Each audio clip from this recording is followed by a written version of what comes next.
O governador de São Paulo, Tarcísio de Freitas, já foi informado que Flávio Bolsonaro tem o apoio do ex-presidente Jair Bolsonaro nas eleições de 2026. A Danúbia Braga vai trazer, então, toda essa repercussão para a gente ao vivo, direto aqui da capital paulista.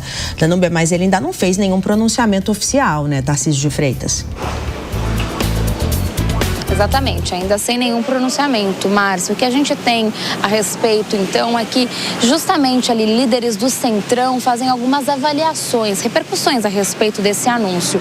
E eles dizem que deve ser avaliado com calma, analisada com calma essa pré-candidatura de Flávio Bolsonaro, esse anúncio, uma vez em que na avaliação desses líderes não deve ter uma vida longa, nada passaria ali de um balão de ensaio também para alguns caciques partidários e que Tarcísio de Freitas ainda deve ser esse primeiro caminho, embora esse anúncio tenha sido feito. Além disso, em conversas ali de bastidores, né, algumas lideranças também afirmam que Flávio tenta manter justamente o nome da família Bolsonaro e também logo depois desse abalo por conta das discussões com Michele Bolsonaro, em que ele teve que até pedir desculpas. Então, muitas lideranças veem ainda esse anúncio com cautela e que deve esperar ali o andar da carruagem para ver que rumo deve ser tomado, então, de fato, essa decisão da direita de levar Flávio Bolsonaro como seu representante para a corrida eleitoral de 2026.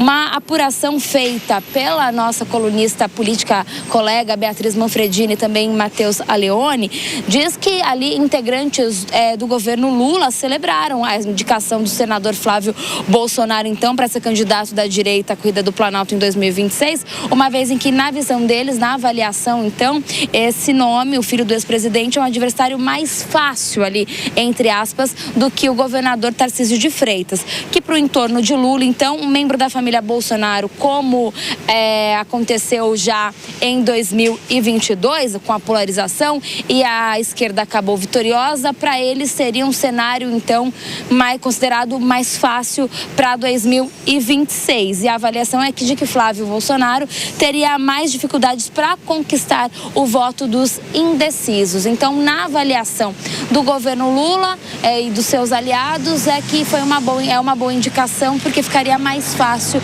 para a corrida eleitoral no ano que vem.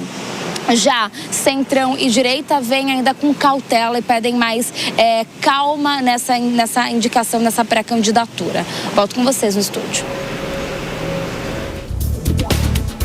Obrigada, Danúbia, pelas informações. Vamos então ouvir os nossos analistas sobre esse tema, o Acácio Miranda e o José Maria Trindade. Vou começar agora pelo Acácio. Bom, qual deve ser a postura, Acácio, nesse momento de Tarcísio de Freitas? Muita gente pode pensar, agora ele tirou um peso das costas, mas uma candidatura à presidência também elevaria o nível de Tarcísio de Freitas. Então, nunca foi fácil a vida do Tarcísio esse ano inteiro, né, Acácio?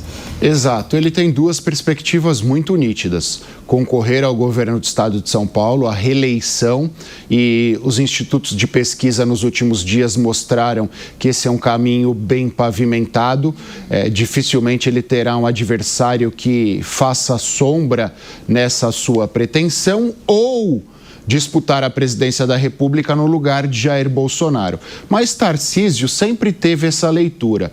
Ele sempre disse que só seria candidato à presidência da República se isso fosse uma missão que lhe fosse imposta.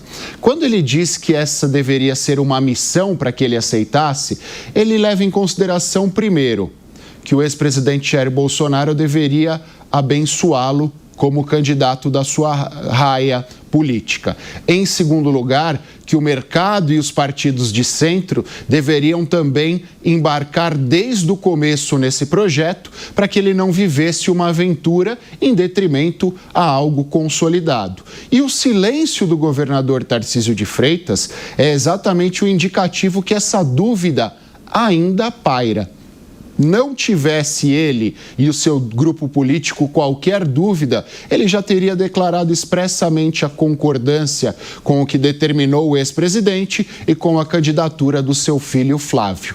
Como nem tudo no clã Bolsonaro é linear, é cristalino e Tarcísio de Freitas conviveu bastante com esse grupo e tem essa informação, ele vai aguardar até o limite. O problema é, quanto mais ele aguarda, mais distante ele fica da construção de uma candidatura sólida à presidência da República.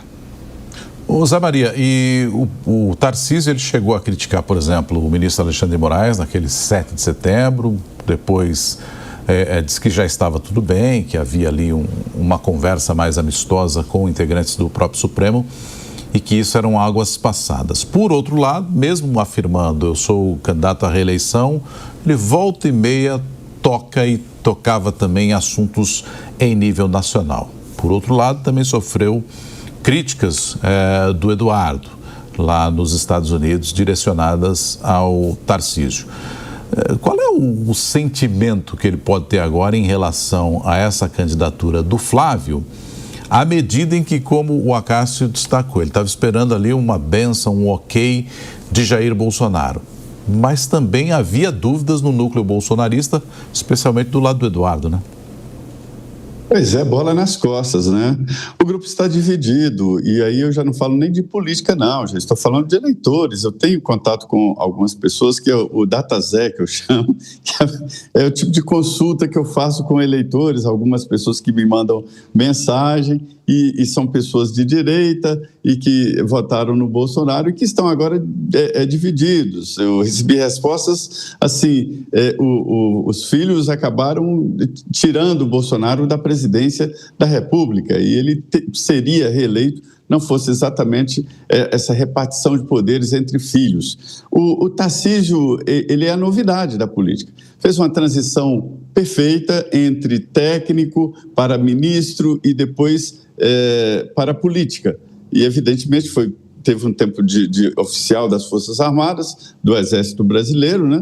Aí depois passou por tudo isso. E hoje ele é um dos políticos mais influentes do Brasil.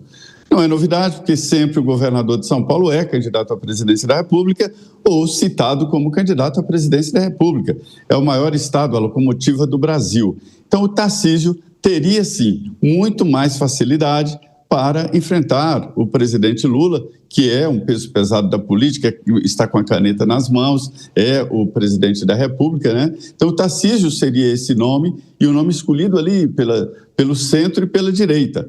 Mas eu entendo que o Bolsonaro e a família têm o direito de se colocar, e o Flávio é também uma pessoa nova na política nacional, conhecido no Rio de Janeiro, e ele que vem a se expor, né? Colocar agora a sua vida à disposição do debate da política e disputar, e pronto. Eu entendo que todos os partidos deveriam ter um candidato. Agora, que mudou o xadrez político, isso mudou. E entendo que, na busca do apoio do grupo, o governador de São Paulo passou do ponto, né? Ele foi bem além do que se imaginava para receber esse apoio e ser ungido pelo ex-presidente Jair Bolsonaro. A situação é essa, e ele tem razão de ficar calado, analisando, né? Foi uma bola nas costas, sim.